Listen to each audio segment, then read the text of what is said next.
I'd like to welcome everybody to this video interview with Valerio Pascotto. Did I pronounce that right? Very close, yes. Very close. You say it. Valerio Pascotto. All right, with the Italian accent. So Valerie, I've known for a few years, quite a few years actually. I've been through a few trainings with him and also with Tim Galloway, who is mentioned in this article. And it really resonates with me as a trainer and coach working with leaders in business and their teams.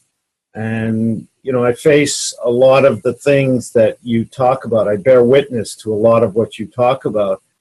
So I'll just introduce you, Valerio. Over the past 25 years, he has helped many individuals and corporations reach their potential and maximize their productivity.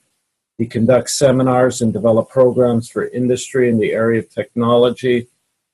technology-driven rapid change, change management, group integration, retention, team building, leadership, goal setting, managing virtual teams, and work effectiveness, which is what all leaders want, right?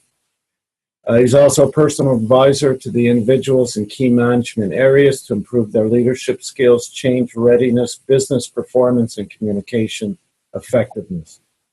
Valerio obtained his doctoral degree in psychology at Pepperdine University and holds a psychology license, a marriage, family, and child counseling license, and he is certified as an independent Berkman consultant. He is taught at the graduate and doctoral level, structural and strategic systems, group dynamics, and social psychology. So that's quite a, I guess, a background proof that you're very capable in what you do, and I bear witness to that again. I've been through your training, and I must say it was quite intense, a lot of takeaways. Really got me thinking about myself and about group dynamics. So I thank you for that. And this article that caught my attention, particularly amongst your others, redefining accountability, creating a workplace consonant with human values.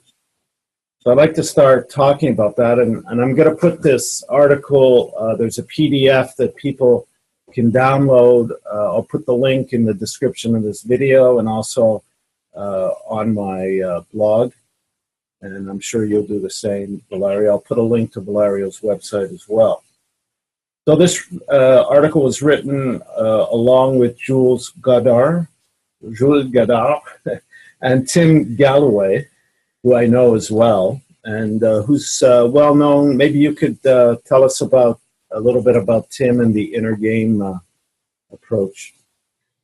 Well, Tim is the father or grandfather, it depends on which generation you might be in, of coaching, really. His seminal book, The Inner Game of Tennis, that appeared in the early 70s, really redefined coaching or created coaching from a perspective of allowing the person to display his or her internal potential as opposed to lecturing, instructing, and teaching in the old-fashioned way. And found that approach to provide almost immediate results, but fundamentally counteract the internal self-talk that more often than not decreases our performance. So definitely seminal work he did. I've had the pleasure and privilege to work with Tim now for over 30 years. Mm-hmm. And together we designed the team training that we ran with, I would say, probably 4,000 plus people around these ideas of disciplines that would create a new accountability. And fundamentally, the redefinition of accountability is what was the most heartwarming aspect of our work. We define accountability as that ability that we have to make a difference and the pleasure and pride of that withstands anybody observing. It is not an assessment tool. Nobody might even see me accomplish that particular action. However, I do recognize in myself that I was in a privileged position to make a difference for people or planet, and eventually prosperity as well. Mm-hmm. Now, you describe, the first sentence of the article, and I guess you just mentioned that, but you start the first paragraph or the first sentence, I like a lot. The desire to count, to make a difference, and to excel are universal human drives, yet most companies find it difficult to tap into these motives. And then you go on to talk further about it. Maybe explain why you feel that way, and why you find it actually difficult, or why you feel companies have difficulty tapping into that motive, if that's what's going to engage people to want to really give it their best and be highly effective and productive and be accountable. And there's a wonderful convergence in terms of how all these elements play into each other. A convergence that has been, for me, very rewardingly so, confirmed by many other thought champions in this area, where we talk about Carol Dweck and her fixed versus growth mindset, or we talk about Daniel Pink and his internal intrinsic motivation drives. And you can start seeing some of the challenges as to why this ability to excel, that is, I would say, almost innate. Have you ever watched a child challenge herself or himself by trying to peel an apple without breaking the skin and having it in a single continuous stream? Why would that child be engaged in that activity other than an internal desire to explore how to do it in a different and better way? What is critical, though, is that the reward factor of that excellence comes not from external rewards that you might call reward punishment, or Daniel Pink calls carrot and stick, that at least in my generation I grew up and was so accustomed to. However, instead, the reward comes from an internal appreciation. Carol Dweck would call it a growth mindset, where I want to be challenged because in that element of challenge resides my ability to develop, to learn, and to master. And now we go to Daniel Pink as an intrinsic rewards, but most of all, to actually have a purpose in what I'm doing that satisfies and dignifies and makes a difference. I was just looking at an article this morning about the 5 things that human beings regret on their deathbed. And the number one is that they don't feel that they've made enough of a difference, that they haven't used life to actually help somebody else, support somebody else, have a positive impact. So that's the challenge. How does a corporation tap into excellence that requires not the drive for profit, but the drive for making a difference and being purposeful? Mm-hmm. So in terms of that whole purpose-driven type of thinking, why don't leaders understand that it's, to rally around the purpose? I mean, companies come up with grand mission statements and all these things, but yet it's not resonating with the employees. Why is there a disconnect there, do you think? And, especially with all these books you just mentioned that have been written on this subject, why haven't companies gotten it yet, or leaders in these organizations, these great organizations? The good news here is that they are wanting that. So that's the really good news. 20 years ago is coming. 20 years ago, we would be looked and frowned upon. 3 years ago, I was with the CFO of a company, and she told me, Valerio, the secret of my success is very simple. I love my team members. Now, that was words that I would have never heard 20 years ago. However, there was an interesting interview between Tim and other coaches, and Auerbach was one of the coaches, and he was, by definition, the most sort of authoritarian figure that you could imagine. In the interview, he was puffing on a cigar, and he was continuously asked, "What is your secret? What is your secret? What is your secret?" And then finally, begrudgingly, with a sort of a bothered tone, he said, "It's because I love those guys."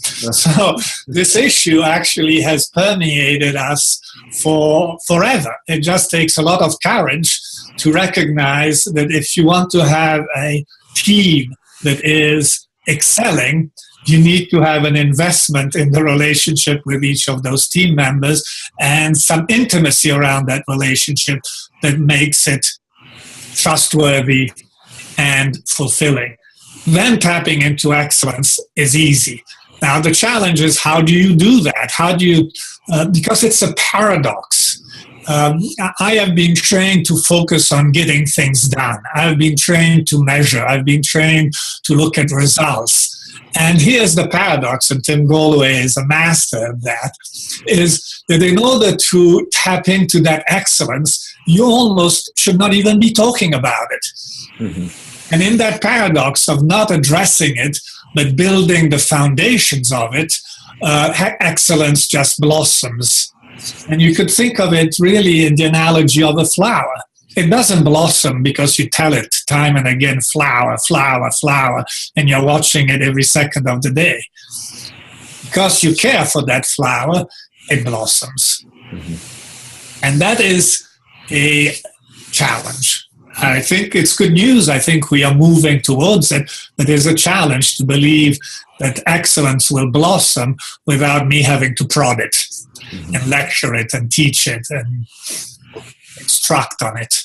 So, when it comes to loving your people or liking your people or wanting to spend time with them, to nurture them, to build that trust and relationship, does it mean that the leaders or managers that are in a role today that aren't taking those actions, that doing those things to foster that type of more intimate relationship, getting to know their people, coaching them, is it because you think by and large the companies have put the wrong person in the job and they don't have that people interest part, or is it because they're being pushed so much towards results that they just don't see the importance of that? They don't link the two together.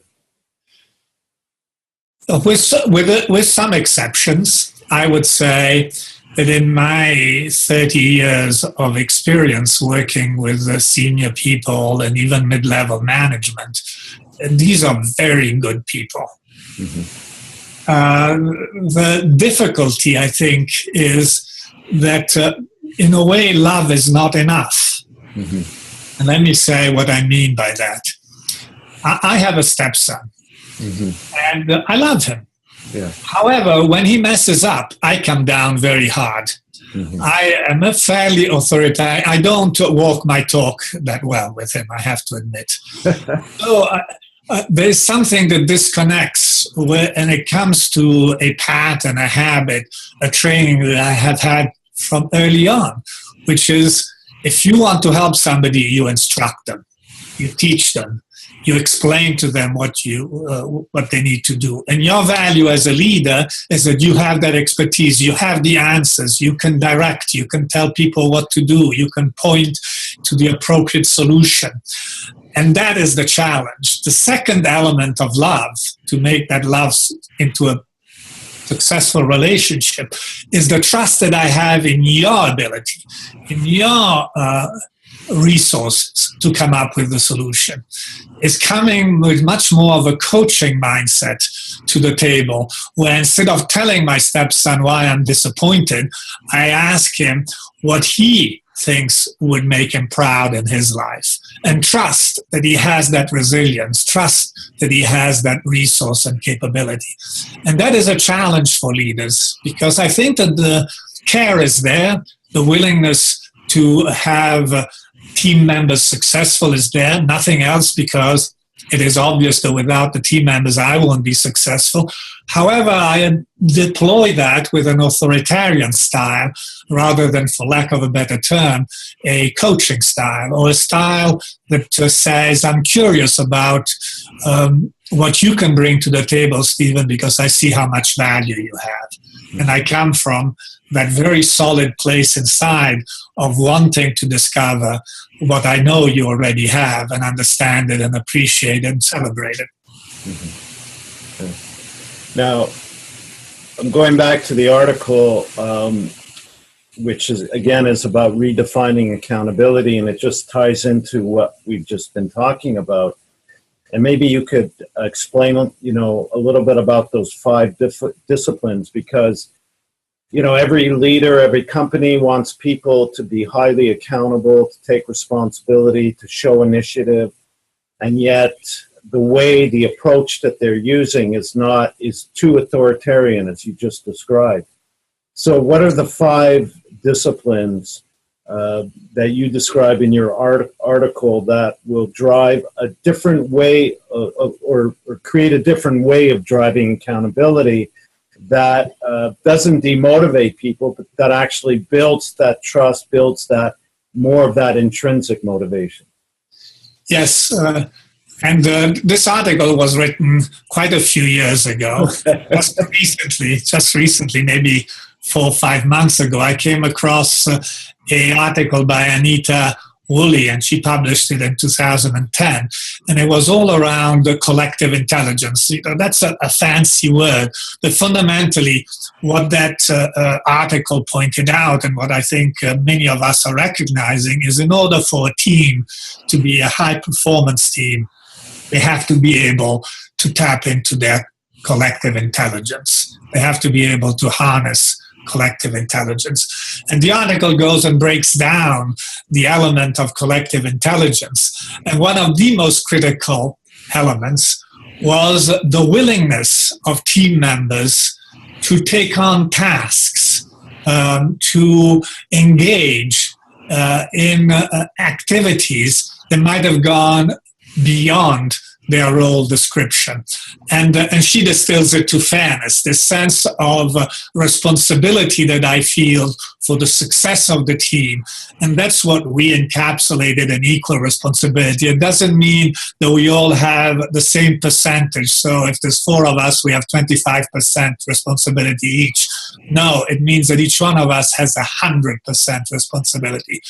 And it is the way that I look at something. I'm looking at it not to assess what other people are doing and then readily point fingers if needed, if something goes wrong. But I only look at what the difference I can make. I only have 2 options, and to stop doing what I'm doing that doesn't help, and to start doing what I should do to help. And in that, I take full responsibility for the success or failure of the team. And we found that equal responsibility is critical to a high-performance team. The other element that was brought up in collective intelligence, which was also very interesting, was social sensitivity, which was basically the empathy and emotional intelligence that I bring to the team. And by the way, we wrote this article, I think, even before emotional intelligence was discussed. Oh, really? Yes, or at the very beginning. Well, maybe not the article, but we were working with the 5 tenets already in the late 1990s, as we were seeing how critical they were in our experiments. We would take a group of people and have them work on a task that usually was game-like, so it didn't require any expertise, it didn't require any knowledge expertise. 5-year-olds could do that task. And we saw time and again that the team failed if it did not utilize these 5 elements. And really the one that stands out in this case of social sensitivity is both my willingness to honor agreement and helping each other. Because in order to help somebody else, I need to put myself in their shoes. I need to have an empathic link. I need those emotional intelligence factors that have been described time and again. So we found those two principles to be critical. Am I willing to help? And am I willing to honor agreement? Okay. By the way, there's an interesting gentleman in terms of helping each other, Adam Grant, who wrote a book about a year and a half, 2 years ago called Give and Take. 35-year-old gentleman, he's a professor at Wharton, and he's basically spent most of his adult life studying productivity. And here's, Stefan, is the paradox. He discovered that the most productive people have a giver style. Now, again, very interesting. I grew up in a world where I was told very clearly, Valerio, if you don't take care of your interest, who else will? And here's Adam Grant saying, no. If you develop a giver style, you will be 300 times more productive than if you have a taker style.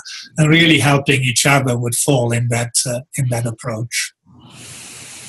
Yeah, absolutely. And I guess it goes back to the collective intelligence. But, if everybody's approaching work there for a common purpose, obviously you have to help each other to achieve it. I mean, I always make that analogy with sports where, you have, I watch hockey quite a bit, and when they interview, one of the players in between periods at the end of the game, they're always talking about the team. They're never, and, what they can do for each other and talking about what somebody else's contribution is rather than themselves. So the focus is really on that collective, and it's very apparent in sports. And yet we haven't been able to, broadly create those types of cultures where people embrace that wanting to help each other. And I guess, again, it all starts at the top with the leader himself. So you talk about the restrainers to actually creating or implementing these 5 disciplines that will drive accountability. And I guess we won't go into each one. We'll let people download this article and read it themselves. But maybe you could talk about a little more about the restrainers. What's holding leaders back, and what do they need to do to embrace this coaching style leadership approach, create this environment where people do take responsibility 100%, and do have this spirit of wanting to help each other, working towards a purpose, common purpose. Yes, if we think of obstacles, the one that comes to mind that is most impactful, at least for me, is what we call habituation. And in a way, most of the obstacles that you're referring to are coming from patterns that the brain has created that rather than being consciously activated, they are activated by habit. Now, here's the good news. You were mentioning how the sports teams recognize the success of the other team member and celebrate it and acknowledge it. Well, here's the good news. In neuroscience, we have discovered that to change a habit, the habit resides in long-term memory or the limbic system. And in order to change it, you cannot lecture. You cannot tell a person what to do to change it. You just need to initiate 5 minutes a day a behavior that plays into the new habit that you wish to create. So I was thinking as you were speaking, what would happen if I took 5 minutes every day to identify a person and say 3 things that I appreciate about them? And here's the good news. If I do that for 30 consecutive days, I have the beginning of a new habit. So the issue is not so much kill the habits. The issue is have a conscious approach so that you can review, and I can review in myself, those habits that are productive, that are going to support my current commitments and values and goals, and change those habits that are not. And I can do it pretty simply. This 5 minutes for 30 consecutive days sounds like a good formula to me. Well, it is, but it's not always that easy. It's everybody can understand that, but I guess old habits hold us back from actually taking those actions every day to create that 30 days of success, so that it becomes a new habit. But I know it's possible. I've been working on that myself over the past while. I've made some videos about that recently, and to prove the point, I actually was creating a habit to be more patient and listen more, stuff like that. So I know it works. It's a question of sticking to it. So if I see that I'm not sticking to it, yeah, I break it down further. What helped me a lot was coming across what is called the theory of marginal gains. Mm-hmm. And it basically states, find the smallest piece and don't expect the silver bullet. So if I say to myself, I write a half a page a day, which seems to be very feasible, and then find myself not having opened my book file for 30 continuous days, I need to ask myself, can I break it down further? Can I say, I'll just open the file every day? I'll just open it. Now, if I don't do that, then I need to take a look at purpose. Does it have sufficient amount of purpose or sufficient need for me that I want to do it? Because ultimately, if I don't feel a heartfelt need, and I see the extraordinary benefit, purpose that it has for me, I'm not going to do it. Right. So when we take this back to the leader's approach, because we're talking about a shift in not only, understanding, and I guess that's the first step to change, right, is the understanding, the awareness, but then actually taking action. So when we apply that to a leader, how does a leader then transform from that more autocratic approach to becoming more of a coach style leader? What would be a first step that somebody can take, really simple? It's a very, very, very good point. And in my experience, I can only really speak from my experience, it's how I set up the experiment. And oftentimes, when the leader commits herself or himself to really pay homage to the values and the skills and the resources of team members, they oftentimes have a question, which is, but my team members look at me to provide the answers. My team members would find it very odd. They might even lose respect. And so I then say, why don't we take it to a much smaller experiment where there's no consequences? The simulator is a good one. I can check it out with people that, if the experiment goes wrong, have zero impact on my life or marginal. So it's a matter of conducting experiments in a safe environment to test whether indeed letting go of being responsible for pointing where we should be going and for giving the advice necessary to get there is actually less successful than simply asking the question, and how do you think we should reach that goal? Or even better, what goal do you think we should have this year? But you're the CEO, Valerio. Why do you ask me what the goal is? Well, I'm just curious. I just would like to know what, from your vantage point, might be our best approach. And maybe I can do that immediately with the top tier in my organization or with the people reporting to me. So find a safe experiment. So it sounds like, and you recommend this in your article as well, and I've recommended this to people, that leaders should work with external coaches or resources to help them, I guess, kind of like having a mirror that will help you take stock of where you're at, how you think and make steps, help hold you accountable and move towards a shift or a transformation in your style of management and leadership? I would certainly agree with what I see to be the three critical variables that help that transition.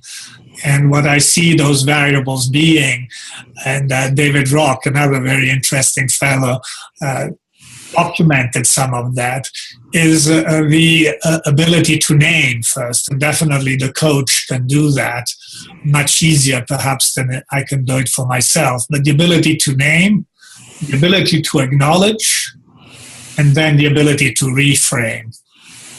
And if I can go through those three steps in looking at my habit and attempting to change my habit, I certainly have a much easier pathway, I think.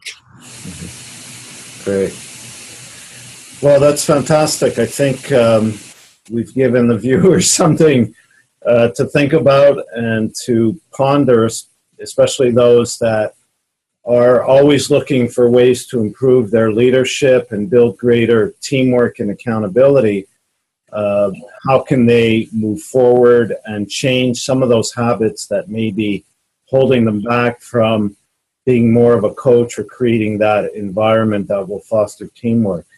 So I encourage people to download this article and check out some of the other articles Valerio has. Is there anything that comes to mind that you would like to add around this conversation of accountability, leadership, transformation? Other than thank you for the opportunity to address it, I really appreciate that. Okay, well, you're very welcome. And, you know, this is great. It'd be great to have further conversations on other topics similar to this. Thank you very much for joining me today. For those listening, thank you for listening. And if you are new to this channel, please subscribe here on YouTube if you're watching it on YouTube, or go to YouTube and subscribe to this channel to get more videos like this. If you like this, give it a thumbs up, share it with others. Check out some of the other videos. There's one that's suggested for you right now. And thank you for listening, and we'll talk soon.